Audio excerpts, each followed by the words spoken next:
Good morning বন্ধুরা। আজ জামাই ষষ্ঠীর একটা ছোট্ট মিনি ব্লগ আপনাদের সাথে শেয়ার করলাম। সকাল সকাল স্নান করে পুজো পাঠ সেরে আমি কিচেনে চলে গেছি, কারণ রান্নার ডিপার্টমেন্ট পুরোটা আমার হাতে। ব্রেকফাস্ট বানিয়ে আমার হাজবেন্ড আর বোনের বরকে খেতে দিয়ে দিয়েছিলাম। এবার আমি আর আমার বোন মিলে সমস্ত কিছু রেডি করে দিয়েছি, কারণ মা এবার তার দুই জামাইকে ষষ্ঠীর ফোঁটা দিয়ে আশীর্বাদ করবে। দুই জামাইও পুরোপুরি রেডি।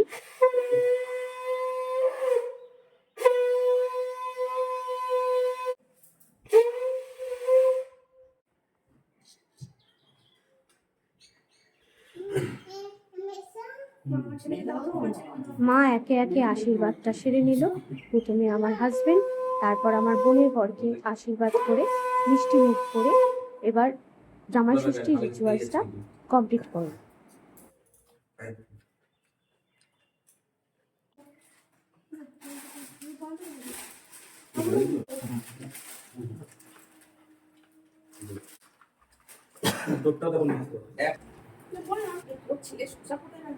এদিকে আমার সোনা বাবাটা ফুল মস্তিতে রয়েছে।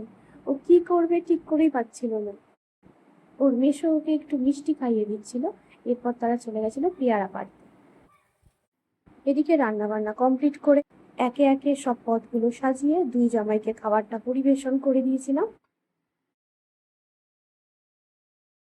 সব শেষে আমার খাওয়া দাওয়া কমপ্লিট হওয়ার পর আমার ফেভারিট একটা আইসক্রিম নিয়ে এই ব্লগটাকে শেষ করলাম।